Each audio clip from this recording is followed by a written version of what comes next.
뭐 열화와 같은 앵콜 요청이 있어서 온 건 아니고 괜히 큰 스님께서 그렇게 말씀하시는 거고요. 2월 달인가 1월 달인가 모 도량에 일이 있어서 갔더니 큰 스님께서 와 계셨어요. 그래서 그 자리에서 보시더만은 그날 강의할 사람도 없고 하니까 좀 와서 해줘. 그래서 제가 왔어요. 그럼 뭐 토요일 날 할 일이 있습니까? 뭐가 있습니까?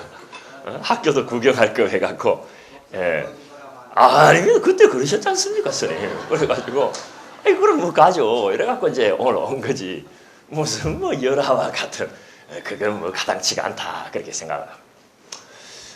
그때 이제 그 뭘 한번 이야기해 볼래 하고 말씀을 하시길래, 불현듯 떠오르는 게, 그래도 뭐 불자의 가장 기본적인 주제가 업이랄지 또 윤회 이런 건데, 뭐 그렇게 한번 가보죠. 그래서 또 불현듯이 그렇게 제목이 정해졌는데, 정해놓고 나중에 돌아서니 이거 좀 쉬운 걸로 갈 걸. 나도 잘 모르는데 어떡하나 하는 그런 걱정이 많이 앞서고, 뭐 차일피일 시간 지나다가 오늘까지 왔습니다.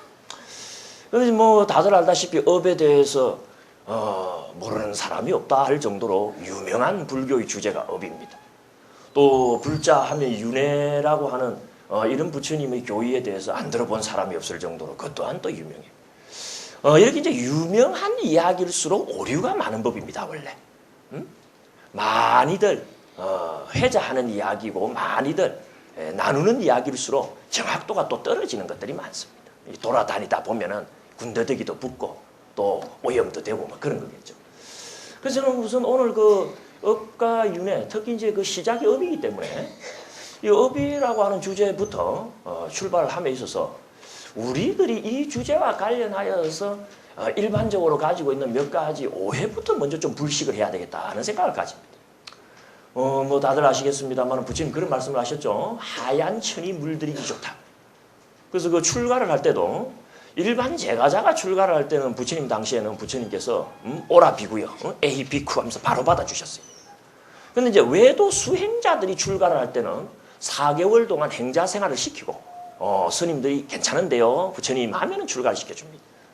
그건 뭘 의미하느냐, 외도 수행자 생활을 하면서 이미 다른 종교 사상이 물들어 있다 이게. 물들어 있는 데다가 부처님 이야기 앞만 퍼부어봤자 이거 제대로 받아들여지지 않으니까 차라리 공부 안 한 사람은 마음이 하얀 천가 같아서 그냥 불러들여도 되는데 나름대로 뭐 이런 공부 저런 공부 했다는 사람일수록 그 마음이 이제 오염이 많이 됐다라고 판단하신 듯해요. 그것처럼 업과 관련해서도 우리가 똑같은 그 비유를 들 수가 있습니다. 뭐 여러분들 각자 업이 뭐냐 이야기하면 한마디씩 하실 수가 있을 겁니다만 그 업과 관련된 여러분들의 정보가 그럼 정확하냐 이겁니다. 정확하면 다행인데 그게 오류가 만약에 있다 그러면은 제가 아무리 정확한 업과 관련된 정보를 제시한다고 하더라도 본인이 갖고 있던 기존의 정보 때문에 충돌이 벌어지고 오류가 발생할 수가 있는 거예요. 그래서 먼저 우리 한국 사람들이 특히 이 업과 관련하여서 가지고 있는 몇 가지 오류 살펴봤더니 크게 한 3가지를 들 수가 있더라고요. 첫 번째는 우리나라 사람들은 업이라는 주제와 관련하여서 지나치게 그걸 과거 예속적으로 이해하는 경향이 있어요. 전생에 내가 무슨 업을 지었길래 이런 말 자주 쓴단 말입니다. 내가 앞으로 무슨 업을 지을까 이런 말은 잘 안 쓰고 내가 전생에 무슨 업을 지었길래 지금 이 모양 이 꼴일까 요럴 때 업이라는 말을 써요. 그래서 그 업이라는 말이 나타날 때 보면 그 배경이 꼭 전생, 과거 이게 달라붙습니다.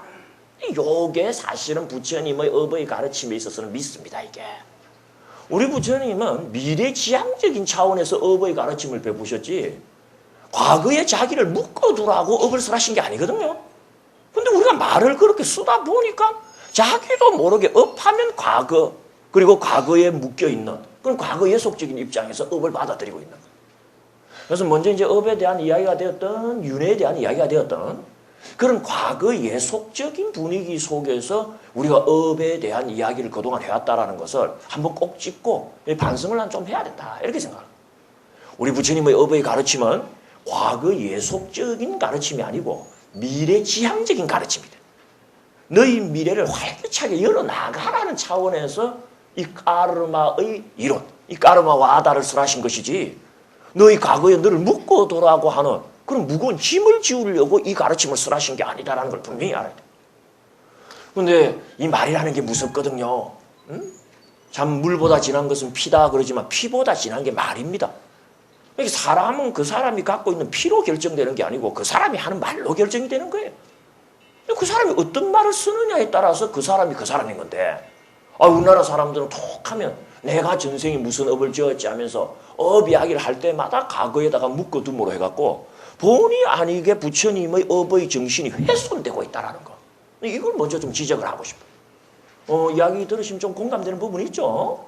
업하게 되면 늘 과거와 관련 지어서 업 이야기를 했지, 그 업을 미래지향적인 분위기 속에서 업의 이야기를 스스로가 사용하지 않았던 것 아니냐 하는 걸 본인에게서 아마 확인할 수가 있으실 거다, 그렇게 생각합니다. 그리고 또 하나 이제 우리가 이 업과 관련하여서 사실은 본의 아니게 오류를 범하고 있는 게 뭐냐면은 자꾸 죄업의 관점에서 업을 이야기합니다. 응? 이것도 부처님 의도하고는 빗나가 버린 거예요. 아까 우리가 전생에 무슨 업을 지었길래 내가 이 모양 이 꼴일까 할 때 그 업이라는 말을 죄라는 말로 바꿔넣어버리면 말이 돼요. 전생에 내가 무슨 죄를 지었길래 이런 말도 씁니까 안 씁니까? 그러니까 전생에 내가 무슨 죄를 지었길래 할 때 죄라는 말이나 전생에 내가 무슨 업을 지었길래 할 때 업이라는 말이나 그게 환치가 되는 용어란 말이에요.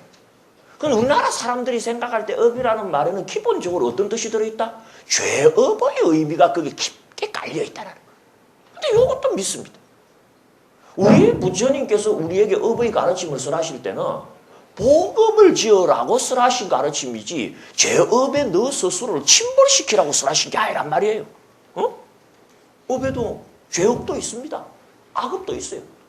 그러나 부처님께서 우리에게 권하는 것은 선업을 짓고 복업을 지으라고 업을 이야기한 건데, 우리는 선업이나 복업의 차원에서 업의 이야기를 떠올리기보다는 죄업이나 악업의 차원에서 업의 이야기를 떠올리고 있다고 하는 현실에 우리가 분명히 처해 있는 거예요. 이걸 지적을 해야 됩니다. 그래서 여러분들 앞으로 이 불교 공부를 할 때 아주 중요한 개념이 업 아니겠어요? 그 업이라는 말을 떠올릴 때 지금 하고 있는 이야기를 염두에 두시면 참 도움이 돼요. 우리 부처님의 업의 가르침은 과거 예속적인 가르침이 아니고 뭐다? 미래지향적인 가르침. 우리 부처님의 업의 가르침은 죄업에 연루시키는 가르침이 아니고 복업을 선양하는 가르침이다. 이걸 머릿속에 딱 넣어두고 업의 이야기를 들어야지 그 업의 이야기의 정확도가 생겨요. 그런데 가장 심각한 오류가 세 번째예요. 기계 결정론의 입장에서 업을 이야기하는 겁니다. 마치 업이라는 건 한 번 지어버리면 옴짝달싹 못할 것처럼 생각해요. 비유를 하자면 차돌멩이처럼 아주 여물고 단단한 것처럼 업을 생각합니다. 이게 업에 대해서 우리가 잘못 생각하는 거예요. 우리 부처님께서 설하신 업의 가르침은 기계론적인 결정론, 기계 결정론의 업이 아니고 자유의지론의 업입니다. 한 번 업을 지었다 하더라도 어떻습니까? 얼마든지 반성하고 노력하다 보면은 자기가 지은 업을 얼마든지 수정하고 보완하고 어느 범위 안에서는 뭐 할 수가 있다? 바꿔나갈 수 있는 업이에요. 근데 사람들이 뭐라고 생각한다? 한 번 어떤 업을 지으면은 이건 뭐 꼼짝없이 당해야 될 것처럼 생각하고 너무 무겁게 업에 대해서 받아들여요. 우리 부처님의 업의 가르침은 그런 무거운 가르침이 아닙니다. 또 그렇게 어두운 가르침이 아니에요. 아주 밝고 가볍고 이 경쾌한 가르침입니다. 그러니까 분위기를 좀 바꿔야 돼요. 이게 결정론적인 차원에서 업을 생각하는 사람은 마치 부처님께서 우리에게 우리가 지은 업을 차돌멩이처럼 단단하게 그렇게 이야기한 것처럼 오해하고 있는 건데, 실은 제가 초기 불교를 전공하면서 부처님의 업의 가르침을 살펴봤을 때 업은 그 차돌멩이처럼 단단한 업이 아니고 뭐다? 아주 찹쌀떡처럼 방금 쪄낸 찹쌀떡처럼 몰랑몰랑하고 말랑말랑해. 업의 질감은 단단한 게 아니고 뭐다? 말랑말랑. 찹쌀떡 좋아하세요? 아침에 좀 일찍 오니까 큰 스님께서 떡 한 조각 하라고 떡을 탁 내놓으셨습니다. 저는 또 강의하기 전에 뭘 먹지 않아요.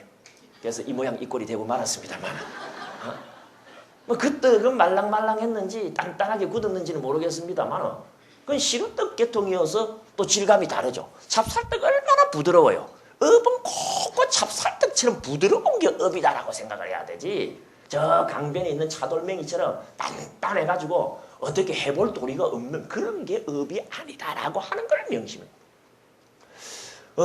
우리가 이제 오해하게 된 근거도 될 수가 있고 또 이 이야기를 저는 절개하게 되는데 부처님 시절에 이런 에피소드가 있었어요. 하루는 부처님께서 기원정사의 뒷마당, 기원정사에는 이 7층 높이의 향실이라는 게 있어가지고 그게 부처님께서 주로 거처하는 곳이었는데 그 뒤쪽에 넓은 호수가 있었어요. 그 호숫가에서 부처님은 일주라 그럽니다. 디와 비하라라 그러는데 낮 동안을 잘 보내셨어요. 근데 아주 충직한 한 젊은 신자가 불자가 부처님을 찾아뵈는 거예요. 근데 하얀 옷을 입고 머리로부터 물을 끼얹고 이렇게 찾아온 거예요. 그건 뭘 의미하느냐면은 인도의 한 지방의 풍습으로 하자면은 부모님이 돌아가셨을 때 상주는 온몸에 물을 끼얹습니다.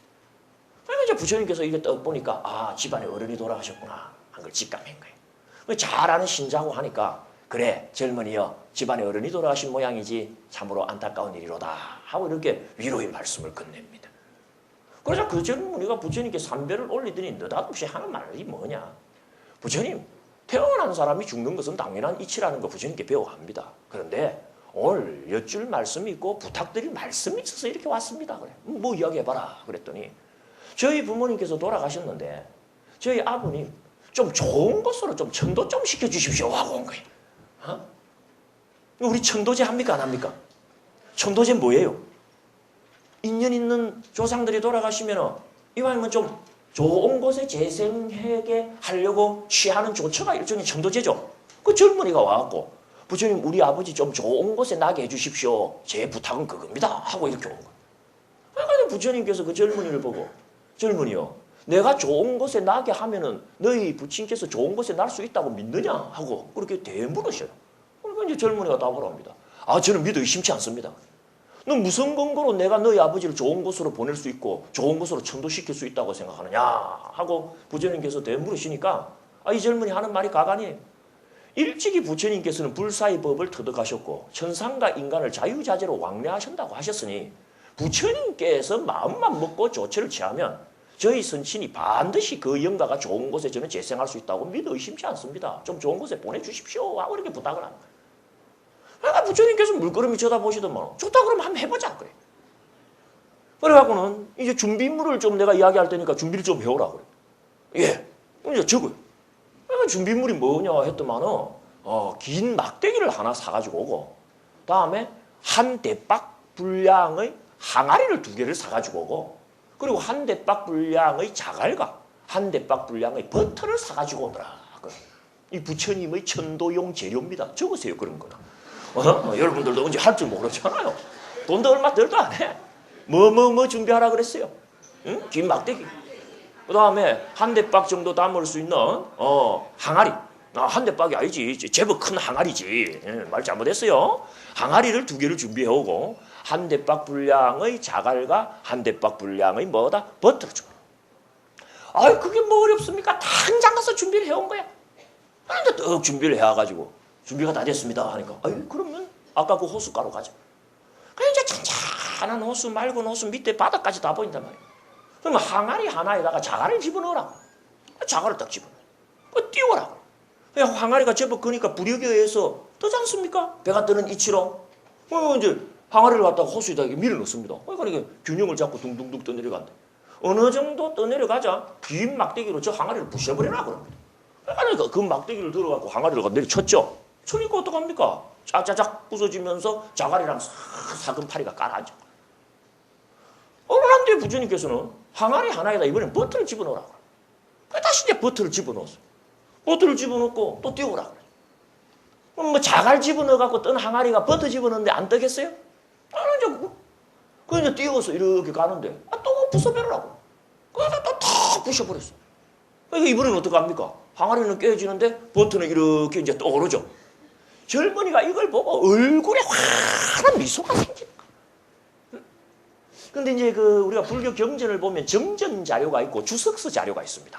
우리 부처님께서 직접 말씀하신 깨달음과 깨달음에 이르는 길에 관련된 말씀을 경이라고 그러고 교단의 조직과 규율에 관련된 말씀을 율이라고 그러거든요. 그런 경가율의 말씀을 정전이라고 그러고 그것에 대해서 후대 부처님 제자들이 주석을 쓴 것이 이제 논문이고 주석서. 근데 그 정전 자료에 보면 젊은이의 얼굴에 환한 미소가 또 올랐다라는 말만 있고 그 다음 이야기는 없어요. 부처님 그 다음 이야기로 넘어갑니다. 근데 나는 그때 그 경전을 읽으면서 젊은이가 그걸 보고 왜 웃었지? 그게 궁금한 거예요. 마치 가섭존자가 부처님이든 연꽃단송이를 보고 혼자 빙그레 웃었던 것처럼 나는 그 모습을 보고 웃을 것 같지가 않은데 그 젊은이는 그 모습을 보고 웃은 거예요. 그래서 참 궁금했어요. 옛날부터 왜 그 젊은이가 웃었을까? 응? 그런데 오랜 세월 지나면서 뭐 아까도 우리 큰 스님께서 저를 갖다가 지켜 세우시면서 뭐 최근에 대불정경이라는 책을 번역을 했다 하는 말씀을 하셨는데 그게 이제 남방상자부의 삼장법사인 민군사야도라는 스님이 한 5,000페이지 분량으로 부처님 일대기만 가지고 쓴 책을 우리말로 번역을 한 거예요. 그래서 우리 책으로도 10권이 나왔는데 그게 보게 되면 부처님과 관련된 모든 주석 소개가 다 됩니다. 그게 그 이야기가 탁 튀어나오는 거예요. 그러면서 그 젊은이가 왜 그 순간에 웃었는가에 대한 주석서 견해가 거기 나오는 거예요. 한 10년 만에 그래서 그 젊은이가 왜 웃었는지를 알았어요. 그러니까 지금 제가 하는 이야기를 알고 있는 불교학자는 많아. 그러나 그 젊은이가 왜 웃었는지를 아는 불교학자는 누구뿐이다. 어? 나는 그 이상 이야기는 안 하겠어. 어? 그 젊은이가 왜 웃었느냐? 그 주석서에 뭐라고 해놨느냐? 인도인들은 속신이 있는데요. 이제 사람을 주로 화장을 하잖아요. 그럼 이제 화장을 해갖고 이제 나무를 쌓아놓고 그 위에 올라가고 이제 사람을 이렇게 사체를 태우는데, 상주나 아니면 제주가 자격이 있는 사람이 사체가 반쯤 탔을 때에 불숨을 죽여버리고 올라가서 그 사체의 두개골을 으깨는 풍습이 있대요. 고대에. 그럼 이 두개골을 탁, 이거 내 거로 하려니까 좀 이상하고, 탁 으깨버리면 어떻게 됩니까, 여러분들? 안에 있는 골수가 확 쏟아져 나오잖아요. 그게 둥근 항아리가 부서지면서 어떻다? 버터가 확 쏟아져 나오는 것을 연상하게 한다는 거야. 그러면 그 두개골이 으깨지면서 영혼이 탈출을 해갖고 천상계로 재생하게 된다는 그런 속신이 있었다는 게 그 주석서를 보면은. 그러니까 이제 그 젊은이가 부처님께서 그거 두들겨 부셔라. 지가 말하자면 상주객인데 그거 두들겨 부시니까 어떻습니까? 버터가 확 쏟아지니까 그 골수가 쏟아지는 것하고 이미지가 겹치잖아요. 그러니까 뭐라고 생각했다? 와, 부처님께서 진짜 본격적으로 아버지 좋은 곳에 보낼 수 있는 그런 조치를 취할 수 있는구나. 지 나름대로 그렇게 생각을 한 거야. 그래서 고마워서 환하게 웃었다고 그렇게 나와 있어요. 뭐 어쨌거나. 그래 이제 그러고 난 다음에 부처님께서 그 젊은이에게 이야기를 합니다. 젊은이요, 잘 봤느냐? 잘 봤습니다. 그럼 내가 물어보자. 너 아까 자갈른 항아리 깨뜨리니까 어떻게 됐냐? 자갈이 가라앉았지. 이 호숫가에 인도 땅이 아니라 사바 세계에 있는 신통방통한 수행자들을 다 끌어모아가지고 자가라 떠올라라, 자가라 떠올라라 하고 각자의 만트라를 외운다면 저 자갈이 떠오르겠느냐? 하고 물어봅니다. 부처님, 물보다 무거워서 가라앉은 자갈이 떠올라라 떠올라라고 주문 외운다고 떠오르고 떠올라라 떠올라라 제사 지낸다고 떠오릅니까? 너 말 잘했다. 그럼 내가 하나 더 물어보자. 저게 둥실둥실 떠댕기고 있는 저 버터 있지? 저걸 보고 그 신통방통한 종교인들이 다 모여가지고 어떻다? 주문을 외우고 제사를 지내고 네가 소위 말한 그 천도제 지내면서 가라앉아라 가라앉아라 한다고 저 버터가 가라앉겠느냐 그럽니다. 부처님 오늘따라 왜 이러십니까? 아니 가벼워서 떠 있는 버터가 가라앉아라 한다고 가라앉습니까? 그럼 너 말 잘했다. 네 아버지가 살아생전 지은 업이 저 자갈처럼 무겁고 어두운 업이라면 천하 없는 사람이 와갖고 떠올라라 좋은데 가라 주문을 외우고 제사를 지내고 온갖 난리를 다 쳐도 자갈이 떠오를 수 없는 것처럼 무겁고 어두운 업을 지은 자는 지옥으로 떨어질 수밖에 없는 것이고 살아생전 선업을 짓고 복업을 지은 자라고 한다면 천하 없는 사람이 저주를 끌어붓고 별짓을 다 한다 하더라도 저 버터가 떠오르는 것처럼 뭐다? 천상계로 둥실둥실 떠오르는 것을 남들 어떻게 막을 수가 있겠느냐? 그래버립니다. 내가 할 수 있는 일은 아무것도 없어. 그래버립니다. 그러니까 그 젊은이가 그 자리에서 다시 삼배를 올리면서 괜한 이야기로 서가세존을 제가 피곤하게 하였습니다. 부처님의 가르침은 이제부터라도 나도 조심하여서 악업은 짓지 말고 뭐다? 선업을 열심히 실천해서 그 밝고 경계하고 맑은 복업을 지음으로써 내 사후를 내 스스로 준비하라는 가르침으로 제 조그마한 깨달음을 얻게 되었습니다 하고 인사하고 돌아갔다는 경이다. 참 이 이야기 내가 하기를 어려워요. 백중날 내가 이런 이야기를 해요. 완전 그저 팍 깨는 거지 뭐. 백중날 모여갖고 하는 게 뭡니까? 조상 천도시키자고 모여갖고 77, 49일 동안 두들기는데 그거 가갖고 살아계신 부처님도 천도 못한다고 캔답니다. 스님들이 날 초청했다가 뒤에서 이럽니다. 그만하지 마라. 근데 이게 천도해야 된다는 이야기의 경입니다. 사실은 여러분들이 몰라서 그렇지. 이 이야기를 사람들이 잘못 해석을 해서 한 번 지은 업은 어쩔 수 없다라고 해석을 하면 안 된다는 거야. 이제 주석서가 나오는 게. 지 아무리 노력해도 선업의 성가가 오는 걸 악과로 바꾸지는 못하고 악업의 악과가 오는 걸 성가로 바꾸지는 못합니다. 그 뜻이야 그 경은. 하지만은 똑같은 선업을 지어도 그 다음에 어떻게 하느냐에 따라서 성과는 달라지게 되고 똑같은 악업을 지어도 그 다음에 어떻게 하느냐에 따라서 악과는 달라지게 된다는 걸 잊으면 안 돼. 말랑말랑하다라는 걸 여기서 이제 여러분들 느껴. 예를 들어갖고 팥을 심으면 뭐가 나옵니까? 팥이 나와. 팥을 심었는데 그 자리에서 콩이 나오는 건 있을 수가 없어. 콩을 심으면 그 자리에 뭐가 나옵니까? 콩 나와야 돼. 콩을 심었는데 그 자리에서 팥 나오는 것은 있을 수가 없습니다만은 팥을 심었다고 다 똑같은 팥이 나오는 게 아닙니다. 어떤 밭에 심었느냐. 밭하고 팥하고 구분해야 됩니다. 팥을 어떤 밭에 심었느냐에 따라서 그 다음에 또 우리가 어떻게 가꾸어줬냐에 따라서 또 비가 어떻게 내렸냐에 따라서 팥을 심었으니까 팥이 나오기는 하지만은 그 다음 소출은 그때 다 다릅니다. 아주 실한 팥이 나오는 결과를 얻을 수도 있고 팥을 심었으니까 팥은 나오는데 쭉쟁이만 나올 수도 있는 거고 또 팥알갱이 숫자가 많을 수도 있고 팥알갱이 숫자가 뭡니까? 적을 수도 있고 우리가 팥을 콩으로 바꾸지는 못하고 콩을 팥으로 바꾸지는 못해도 뭐다?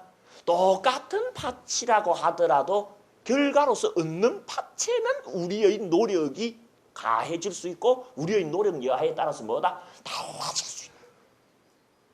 우리가 부처님의 업의 가르침을 기계 결정론적으로 이해할 때는요. 한 만큼만 받는다라고 생각하면 그건 기계 결정론이다.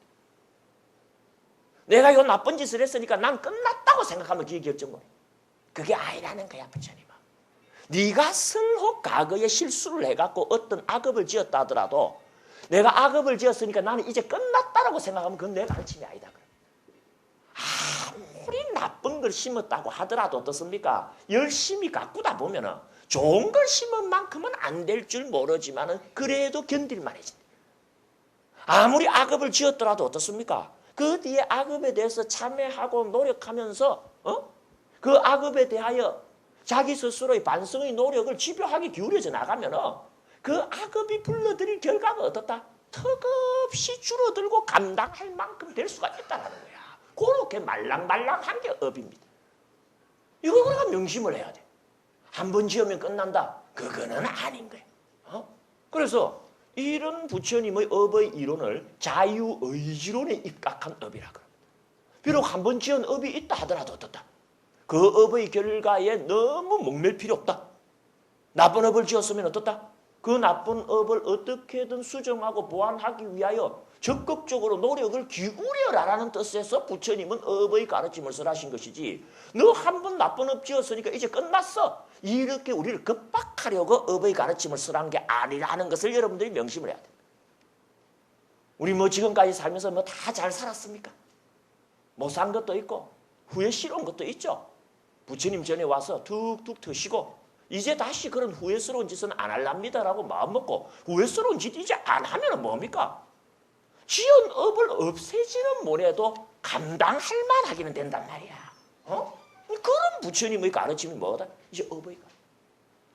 그래서 이제 업 이야기를 여러분들이 앞으로 뭐 여러 경로를 통해서 들으십니다만 어떤 경로를 통해서 들으시더라도 제가 볼 때는 그 세 가지만 주의하면은 오해에 걸려들 필요는 없어요. 첫 번째는 뭐다? 과거 예속적인 가르침이 아니고 미래지향적인 가르침이다. 또 죄업에 우리를 연루시키려는 가르침이 아니고 복업을 선양하는 가르침이 부처님의 업의 가르침입니다. 또 한 번 지으면 끝났다라고 하는 그런 기계 결정론의 가르침이 아니고 뭐다? 얼마든지 수정 보완을 허용하고 있는 자유의지론에 입각한 가르침이 부처님의 업의 가르침. 이걸 우리가 이제 명심하고 드려야 돼요. 자, 이렇게 이제 이야기를 하고 나면은 뭐 끝날 때가 됐는데 시간이 아직도 한 30분이 남았기 때문에 이야기를 더 하도록 하겠습니다. 물론 30분까지 안 합니다. 저는 유명해요. 들어오는 시간은 잘 안 지키지만 나가는 시간은 칼입니다. 제가 12시까지거든요 원래. 큰 스님께서 앞에 오늘 좀 이야기가 있을 테니까 한 12시 반까지 해도 돼. 이렇게 말씀을 하셨지만 그건 스님 생각이시고 그건 스님 생각이시고 보세요 스님. 내가 12시까지만 한다니까 박수를 치잖아요. 이 사람들요 오래 하는 거 절대로 안 좋아합니다 이거. 내가 볼 때는 여러분들이 맞아요. 암만 좋은 음식도 과식하면 그거 소화제 먹어야 됩니다. 먹을 필요 없어요. 난 12시까지만 하고 딱 나갈 사람이에요. 전혀 걱정하지 마세요. 이제 그래도 한 15분 정도 가까이 이제 남았으니까 이제 정말 본론 이야기를 하려고 그래요. 우리가 이 업 이야기를 하면은 할 수 없이 연결되는 연결고리가 윤회입니다. 전생. 그 윤회에서 하는 소리거든. 전생에서 이생으로, 이생에서 다음 생으로 윤회한다 그러잖아요. 그 다음에 아까 그 젊은이의 비유도 어떻습니까? 아버지가 죽고 나서 다음 생에 태어나는데 좋은데 보내주세요. 어째요? 하면서 다음 생, 내생이라는 게 그게 걸려들거든. 그러니까 전생, 현생, 내생 또는 숙세, 현세, 내세 그러면서 이런 시간적인 흐름이 연결이 된단 말이에요. 이걸 우리가 어떤 개념으로 수렴을 시키느냐? 윤회라고 하는 개념으로 수렴을 시킵니다. 윤회라고 하는 말 그 자체는 중국 사람들이 번역을 조금 문학적으로 했어요. 바퀴륜자에 돌회자를 썼습니다만 실제 원어인 쌍사라는 바퀴라는 뜻도 없고 돈다는 뜻도 없습니다. 실제 원어인 쌍사랄 때의 사라라고 하는 말은 흐른다라는 소리. 흐르는데 어떻게 흐른다? 쌍 하는 말은 끊어지지 않고입니다. 그러니까 전생에서 이 생으로 흘러오고 이 생에서 다음 생으로 흘러가는데 그게 끊어지지 않고 계속 흐르는 걸 보고 뭐라 그런다? 쌍사라. 그걸 이제 중국 사람들이 바퀴가 돌듯이 하는 식으로 은유적인 해석을 한 게 이제 우리가 흔히 아는 윤회예요. 어쨌거나 윤회가 바퀴 도는 것처럼 돈다고 번역을 하든 아니면 끊어지지 않고 흐른다고 하든 관계없어. 전생, 현생, 내생이라고 하는 시간적 연결고리 속에서 연결돼요. 근데 자, 이 윤회와 관련하여서 이제 본격적인 논란을 여러분들께 소개하려고 합니다. 윤회라는 부처님의 주제를 앞에 뒀을 때에 이미 학자들 사이에 윤회를 취급하는 세 가지 관점이 있어요. 첫째는 신앙적 관점입니다. 윤회는 신앙의 대상이지 연구의 대상이 아니다라는 입장이야. 죽어봤냐 이게야. 다음 생이 있는지. 전생 기억나냐 이거야. 우리가 어제가 있었다면 어제 기억해요 안 해요? 어제도 기억이 안 나요? 심각하다. 어제 점심 뭐 잡수 있는지 기억나요? 아까 기억나야 돼. 나요? 지금 어제 점심이 뭐였는지 기억 안 나는 사람은 그 명지 그사님이라는 분이 신경정신과래요. 신경정신과 의사라고 하시. 그거 좀 가보세요. 뭐 조짐이 안 좋아 지금. 우리가 어제가 있었다는 것은 나의 기억이 어제를 기억하기 때문에 어제가 있었으면 자명합니다. 근데 전생이 뭐였는지가 기억이 없을 뿐만 아니라 있었는지 없었는지조차도 캡션 마크예요. 그러니까 이거는 말이에요. 정명의 대상이 아니고 신앙의 대상이라는 거예요. 부처님께서 너 윤회한다 그러니까 윤회하는구나 하고 믿자. 그래서 믿음의 대상으로 취급하는 방법이 하나가 있어. 그 다음에 두 번째가 조건의 대상으로 윤회를 취급하는 방법이 있어요. 이게 아주 안 좋은 거야. 그래서 여러분들 오늘 이 교재 보시게 되면은 몇 가지 적어놨죠. 이건 순전히 여기서 한 2페이지 보내달라 해서 보내드린 거지. 내 여기서 읽을 거 아닙니다. 그래도 보내드리면서 위에다 뭐라고 적어놨냐면은 불교의 업과 윤회 괄호 1 해갖고 조건부적 개연설의 부정 이런 말 적어놨죠. 요 아주 심각한 이야기입니다. 내가 2시간 업과 윤회 이야기하면서 요번에 여러분들에게 특별히 전달하고 싶은 메시지가 이 조건부적 개연설의 부정이라는 데 들어가 있어요. 이건 뭐냐? 내가 조금 이따 이야기를 할 겁니다만 윤회를 하는지 안 하는지를 결정적으로 알 수는 없다. 단지 윤회한다면 하고 조건을 걸고 생각해보자라고 하는 것이 조건부적 개연설이다. 조금 이따가 이제 이야기할게요. 보험이론이라고도 해. 그 다음에 이제 세 번째 윤회를 취급하는 관점이 뭐냐면 증명의 대상으로 윤회를 받아들이는 겁니다. 윤회한다는 걸 증명할 수 있다는 거예요. 사실 여러분들이 바라는 건 뭡니까? 신앙의 대상으로 윤회를 이야기해 주길 바래요. 조건의 대상으로 윤회를 이야기해 주길 바래요. 증명의 대상으로 윤회를 이야기해 주길 바래요. 그렇죠. 보여주길 바라죠. 진짜 우리가 흘러왔는지를 보여주시오. 진짜 다음 생 흘러갈 건지를 보여주시오. 증명해 주시오. 증명의 대상으로 여러분들은 윤회를 바랄 겁니다. 그러나 여러분들의 요구가 지나치다는 생각은 아니에요. 내가 증명할 수 있을 것 같습니까?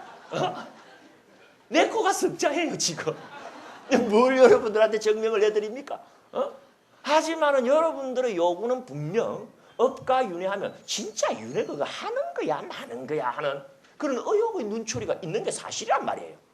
그런 의혹의 눈초리에서 여러분들이 이 자리에 앉아 계신 이유는 뭡니까? 증명해 줄 수 있으면 증명 좀 한번 해보세요. 그래서 내가 그 욕구에 최선을 다하여 부응할 생각입니다. 물론 오늘은 이야기 안 해. 오늘은 운만 띄우고 다음 주에 와갖고 이 부분을 어떻게 증명할 것인가 그 증명의 논리는 다음 주 팜플렛에 나갑니다. 다음 주 안 오는 사람들은 억울한 거지. 이제 첫 번째 이 신앙의 대상. 그래서 많은 불교학자들이 첫 번째 입장입니다. 윤회는 증명의 대상이 못 된다. 믿느냐 안 믿느냐의 문제뿐이다. 믿으면 불자고 안 믿으면 불자이고 뭐 그런 거지. 이걸 증명하려고 하면은 그건 안 된다. 이런 증명의 대상이다라고 하는 입장은 부정하고 신앙의 대상이다라는 입장을 학자들은 제일 많이 가지고 있습니다. 그래서 학자들은요, 윤회는 증명할 수 없고 그래서 믿기도 사실은 어렵다라는 생각을 가진 학자들이 제가 볼 때는 불교학자 중에 80%를 넘습니다. 그래서 불교학자와 불교 신자는 다릅니다. 불교 신자는 극락에 가지만 불교학자는 극락에 못 가. 이게 뭐 믿음이 있어야 가지. 그래서 저도 뭐 제 개인적인 참 타이틀을 불교학자라고 걸고 있습니다만 불자가 되고자 하고 불교 신자가 되고자 노력을 하지 나 불교학자로 늙어 죽을 생각은 사실은 없어요. 고단한 삶입니다. 그 불교학자의 삶. 그 불교학자의 견해를 대변하는 이야기를 여기다 내가 잠깐 따놨는데 왜 윤회는 신앙의 대상일 뿐이고 증명의 대상이 못 되느냐? 또 증명할 수 없느냐? 윤회를 주장하면 4가지 문제가 있다는 거예요. 여러분들 이걸 펴보면 오른쪽 페이지 한번 보세요. 오늘 팜플렛 오른쪽 페이지. 그 오른쪽 페이지 3번째 단락을 같이 한번 읽어볼까요? 시작. 이렇게 해서 업이 같이 읽자면 좀 읽으세요. 뭐 대단하신 분들이라고. 같이 읽습니다. 어디 읽는 줄 몰라요? 자, 9째 줄입니까? 줄로 하자면은 2번째 페이지입니다. 시작. 이렇게 해서 업인가보의 3세 윤회설이 정립된다.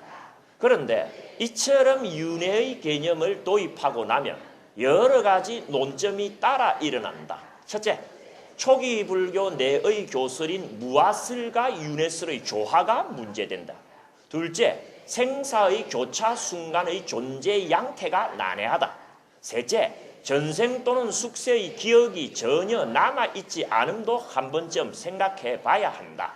넷째, 이 생에서 지은 업이 어떻게 다음 생 또는 보다 먼 미래의 생에 과보를 불러들일 수 있는가도 문제로 등장하는 것이다. 아주 직관적으로 보면 무슨 문제가 있다는 거 알겠죠? 부처님은 늘 나라는 건 없다 그랬어요. 내가 없는데 뭐가 돌아다녀? 문제가 된다. 두 번째, 다음 생에 태어나려면 죽고 태어나는 과정이 명확하게 밝혀져야 되는데 이건 누가 밝혔느냐 이게. 세 번째, 아까도 이야기했지만 전생이 있었으면 전생의 흔적이라도 나한테 남아있어야 돼. 근데 내가 이거 전생이다라고 딱 들어오는 게 여기 혹시 자기 전생 뭔지 기억나는 사람 손은데? 이거 시간 많아갖고 한번 이야기를 하면은요 복잡해집니다. 근데 제가 어디나 가면은 자기 전생이 기억나는 사람 손 들어봐라고 꼭 물어봐. 근데 20년 강의해보는 과정에 지 전생 기억난다라고 직접 이야기한 사람을 한 명도 못 봤어. 근데 내가 하나 더 물어볼게요. 높은 데서 떨어지는 꿈을 안 꿔본 사람 손 들어봐요. 높은 데서 떨어지는 꿈 안 꿔본 사람. 하염없이 어디로 가라앉고 떨어지는 꿈. 들은 사람도 있습니다만 그건 기억이 안 나서 그런 거고. 내가 물어보면요. 높은 데서 떨어지는 꿈을 안 꿔본 사람에도 손을 안 대. 그게 연관관계가 있어요. 떨어지는 꿈하고 전생이 기억나지 않는 것하고. 어쨌든 기억나지 않는다라고 하는 말은 우리가 전생이 있었음을 주장하는데 결정적인 하자입니다. 전생이 기억만 나쁘면 게임 끝나요. 내 전생이 이거였다면 끝이지 뭐. 근데 아무도 기억만 안 돼. 누구도 기억 못 하. 지금 여기 앉은 여러분들도 기억 못 하. 그러니까 이걸 어떻게 증명할 것이냐 이거예요. 그리고 이 생에 업을 지었는데 이 다음 생에 그 가부를 누가 어떻게 받냐 이게. 예를 들어서 전생에 A라는 사람이 B라는 사람에게 1,000만 원을 빌려줬는데 아무도 둘이가 빌려준 줄 모르고 둘이가 동시에 죽어버렸다고 하십시오. 그러면 이 생에 그 가부가 다 하지 못하니까 다음 생으로 간다고 이야기를 하겠죠? 그럼 다음 생에 B가 A에게 1,000만 원을 갚아야 될 거 아니에요. 그런데 지가 빌렸는 줄 알아야 갚지. 빌려준 사람은 지가 빌려준 줄 알아야 갚지. 빌려줬고 빌려받았고를 기억한다 하더라도 그놈이 언제 어디서 뭐하고 있는 줄 알아야 갚고 말고 하지. 어떻게 그게 연결되느냐? 돌이켜 생각해보면 말도 안 되는 부분이 그 안에 있다. 그래서 제가 이런 식으로 이분의 내가 존경하는 학자인데 이 김무라라고 하는 이 동경대학에서 교수를 했고 아주 이거 초기 불교의 대가 중의 대가이십니다. 또 스님 출신이시고 이분이 윤회를 믿지 않아요. 이런 이유로. 그래서 그 뒤에 나오는 원시불교 사상론을 읽어보면은 윤회라고 하는 것은 당시 인도인들이 갖고 있는 통속적인 관념을 부처님께서 교화 방편으로 채택했을 뿐이지 부처님 스스로가 윤회를 인정하신 분이라고 자기는 볼 수 없다고 딱 적어버립니다. 그런 식이야. 이런 문제가 나오니. 그러니까 이거는 믿음의 대상이지 뭐다. 증명의 대상 내지는 연구의 대상은 아니다. 딱 이렇게 쳐버려. 그러나 나는 그렇다면 그건 이미 불자가 아니라고 봅니다. 부처님에게 있어서 윤회는 증명의 대상이었지 단순한 신앙의 대상이 아니었어요. 제가 연구해보면. 그런데 더 심각한 게 뭐냐면 조건부적 개연설입니다. 이건 뭐냐면요. 일종의 보험이론이에요. 예를 들어갖고 여러분 죽은 뒤 다음 생이 있을까요? 없을까요? 있다고 생각하는 사람 손 들어봐요. 더 정확하게 말하면 있다고 믿는 사람 손 들어봐요. 에이 그냥 하는 소리지. 죽으면 끝이다 하는 사람 손 안 들어. 손 안 갖고 온 사람 손 안 들어. 아마 그 손 안 드는 사람은 이런 분들일 거예요. 죽어봐야 알지 이런 걸 거예요. 죽어봐야 알지 하면 이미 늦었어. 그러니까 이 조건부적 개연수를 주장하는 사람은 뭐라고 하느냐면요. 나도 죽은 뒤에 저 세상에 있는지 없는지는 모르겠지만 답은 간단하다 이게. 어떻게 간단하냐. 죽은 뒤에 저 세상은 있든지 아니면 없든지 되라는 거예요. 맞아요 틀려요 여러분들. 없으면 땡이고 있으면 대비해야지 이렇게 들어가는 거야. 근데 확률 50%로 저 세상이 있을 수 있거든요. 그렇잖아요. 반반이니까. 50% 확률로 저 세상이 있다면 준비하는 게 슬기롭다. 이렇게 나가는 거지. 우리가 자동차 보험 듭니까? 안 듭니까?